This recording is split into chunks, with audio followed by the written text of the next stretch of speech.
प्रधानमंत्री नरेंद्र मोदी आज अपने संसदीय क्षेत्र वाराणसी के दौरे पर हैं। काशी के लोगों को संबोधित करते हुए पीएम ने ऑपरेशन सिंदूर पर सवाल उठाने को लेकर विपक्षी पार्टियों खासकर कांग्रेस और समाजवादी पार्टी पर करारा प्रहार किया।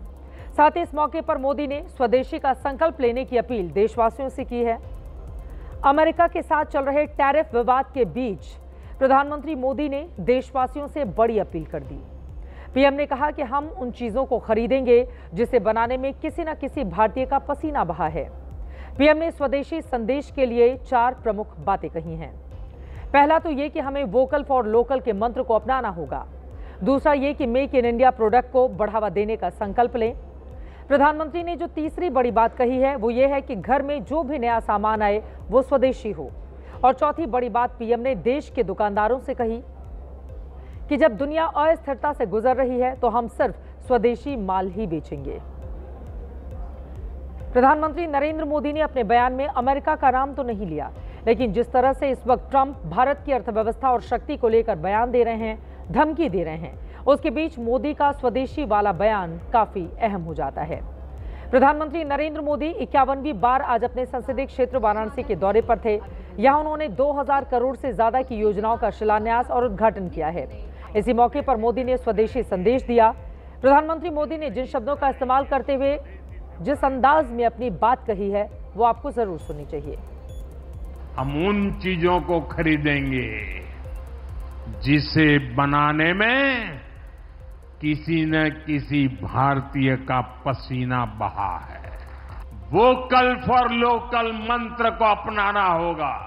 हमारे घर में जो भी नया सामान आएगा वो स्वदेशी ही होगा। ये जिम्मेदारी हर देशवासी को लेनी होगी।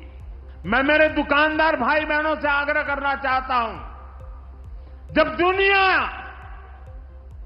इस प्रकार से अस्थिरता के माहौल से गुजर रही है, तब हम भी सिर्फ और सिर्फ स्वदेशी माल ही बेचेंगे। वैसे तो भारत दुनिया भर में अपना सामान भेजता है। दुनिया के कई देशों से हम सामान आयात भी करते हैं, लेकिन भारतीय बाजार में चीन और अमेरिका 2 बड़े देश हैं जिनकी मजबूत पकड़ है। चीन भले ही हमारा पड़ोसी देश है, हम वहां से अरबों खरबों का कारोबार करते हों, लेकिन ये नहीं भूलना चाहिए कि उससे हमारा सीमा विवाद सालों से चल रहा है। वक्त बेवक्त उससे हमारी टकराहट होती रहती है। वहीं दूसरी ओर अमेरिका है जिससे हमारे रिश्ते हाल के दिनों में बेहतर हुए थे, लेकिन ट्रंप के दोबारा सत्ता में आने के बाद अमेरिका का रवैया भारत के प्रति बदला सा है। अमेरिका के साथ हमारी ट्रेड डील फंसी हुई है। ट्रंप ने टैरिफ का बोझ डालकर हमें परेशान करने की कोशिश की है। ऐसे माहौल में सरकार बेहद सावधानी से कदम बढ़ा रही है। हमें भी एक आम नागरिक के तौर पर अपनी जिम्मेदारी को समझते हुए सरकार का साथ देना चाहिए। प्रधानमंत्री नरेंद्र मोदी ने स्वदेशी का जो संकल्प देशवासियों से लेने की अपील की है, उसके कूटनीतिक मायने क्या हैं, ये जानने के लिए हमने एक्सपर्ट से बातचीत की है। तो वो लगातार इस पर कोशिश कर रहे हैं। बहुत बार उन्होंने चाइना के प्रोडक्ट्स के लिए भी कहा कि हम लोग इस्तेमाल से बचें, स्वदेशी पर काम करें।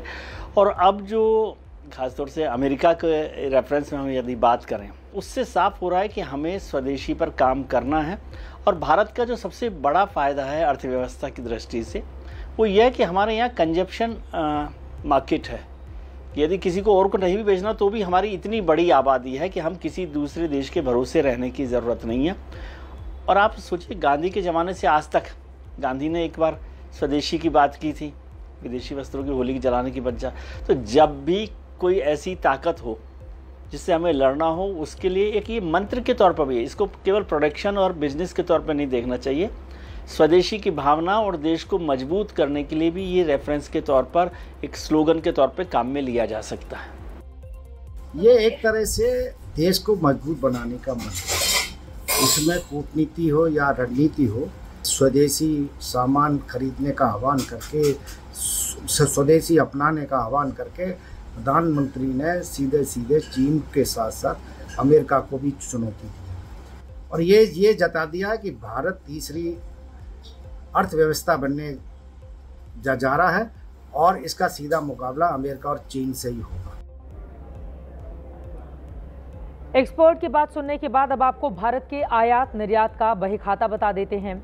साल 2024-25 का आंकड़ा कहता है कि भारत का कुल निर्यात 69,80,946 करोड़ रुपए का रहा, जबकि कुल आयात 77,70,513 करोड़ रुपए का था। मतलब ये कि जितना हमने भेजा उससे 7,89,567 करोड़ रुपए ज्यादा का बाहर से मंगवाया है। मेक इन इंडिया का मतलब इसी व्यापार घाटे को पूरा करना है, यानी आयात और निर्यात के अंतर को कम करना। और ऐसा तभी संभव है जब हम लोकल के लिए वोकल होंगे और स्वदेशी मंत्र अपनाएंगे। ऐसे में आपको बीते 10 सालों में मेक इन इंडिया की जो उपलब्धि रही है उसके बारे में भी जानना चाहिए।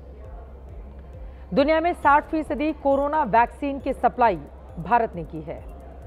60 देशों में भारत ने वैक्सीन की सप्लाई की है। भारत में इस वक्त 102 वंदे भारत ट्रेन ऑपरेशनल है। कपड़े और खिलौने के क्षेत्र में हमने ऐतिहासिक कदम बढ़ाया है। वित्त वर्ष 2023-24 के दौरान रक्षा क्षेत्र में हमारा अपना उत्पादन 1,27,000 करोड़ का था। 90 देशों में हम रक्षा उत्पाद निर्यात कर रहे हैं। रक्षा क्षेत्र की उपलब्धि का सबसे बड़ा सबूत हमें मई महीने में ऑपरेशन सिंदूर के दौरान दिखा, जब पाकिस्तान के छक्के हमने छुड़ा दिए थे। आज वाराणसी में पीएम मोदी की ओर से इसका जिक्र किया गया। ऑपरेशन सिंदूर के दौरान भारत के स्वदेशी हथियारों की ताकत पूरी दुनिया ने देखी है। हमारी स्वदेशी मिसाइलें, स्वदेशी ड्रोन्स, इन्होंने आत्मनिर्भर भारत की ताकत को साबित किया है। खासकर हमारी ब्रह्मोस मिसाइलें, इनकी दहशत भारत के हर दुश्मन के भीतर भर गई है। पाकिस्तान में कहीं हुई ब्रह्मोस आवाज आ जाए ना तो नींद नहीं आती। यूपी के सांसद के नाते मुझे खुशी है कि वो ब्रह्मोस मिसाइलें हमारे यूपी में भी बनेगी। ऑपरेशन सिंदूर के दौरान स्वदेशी ब्रह्मोस मिसाइलों ने आतंकी ठिकानों को नष्ट किया था। मुरीदिके और बहावलपुर जैसे आतंकी हेडक्वार्टर पर स्वदेशी ब्रह्मोस मिसाइल कहर बनकर टूटी थी।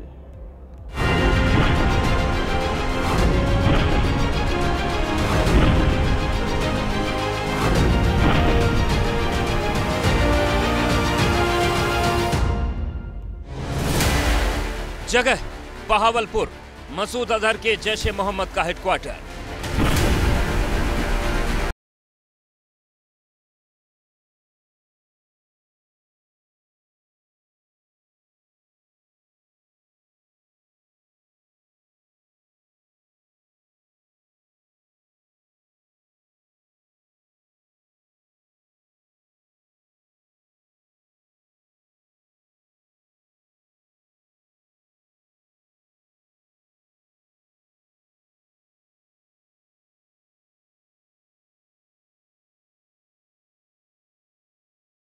ब्रह्मोस मिसाइलों ने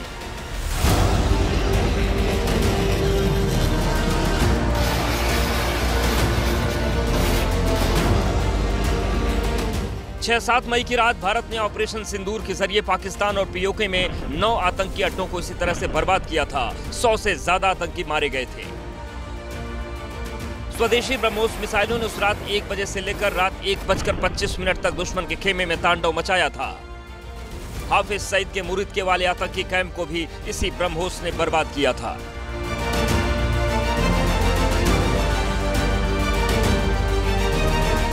दुश्मन देश आज भी उस रात को याद करके सिहर उठता है।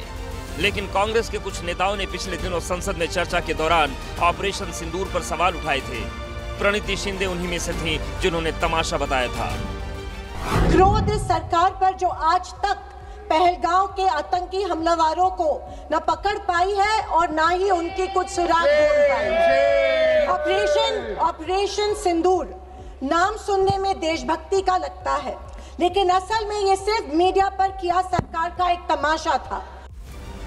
इस बयान को आज पीएम ने फिर से उठाया। कह दिया कि विपक्ष के लोग सेना के शौर्य पर सवाल उठा रहे हैं, उन्हें अपमानित कर रहे हैं। उधर आतंक का आकार होता है, इधर कांग्रेस सपा वाले आतंकियों की हालत को देखकर रोते हैं। कांग्रेस हमारी सेनाओं के पराक्रम का लगातार अपमान कर रही है। कांग्रेस ने ऑपरेशन सिंदूर को तमाशा कहा है। ये सपा के नेता संसद में कह रहे थे पहलगाम के आतंकवादियों को अभी क्यों मारा। अब बताइए, क्या उनको पूछ फोन करूं क्या सपा वालों को, मारूं कि ना मारूं। पीएम के बयान पर समाजवादी पार्टी कह रही है कि मोदी चीन पर क्यों नहीं बोलते। कि आज पेंगोंग की क्या हाल है, आज डोकलाम की क्या हाल है, उस पर प्रधानमंत्री नहीं बोलते। क्योंकि प्रधानमंत्री चाइना से उनके दोस्तों का समझौता है, तो चाइना के खिलाफ बोल नहीं सकते। प्रधानमंत्री हमेशा इस तरह के मोदी जी बयान देते हैं जिससे देश में धार्मिक उन्माद फैले। इस राजनीति से अलग सच्चाई ये है कि ऑपरेशन सिंदूर ने पाकिस्तान को पस्त कर रखा है और इसका सबसे बड़ा कारण है स्वदेशी हथियार।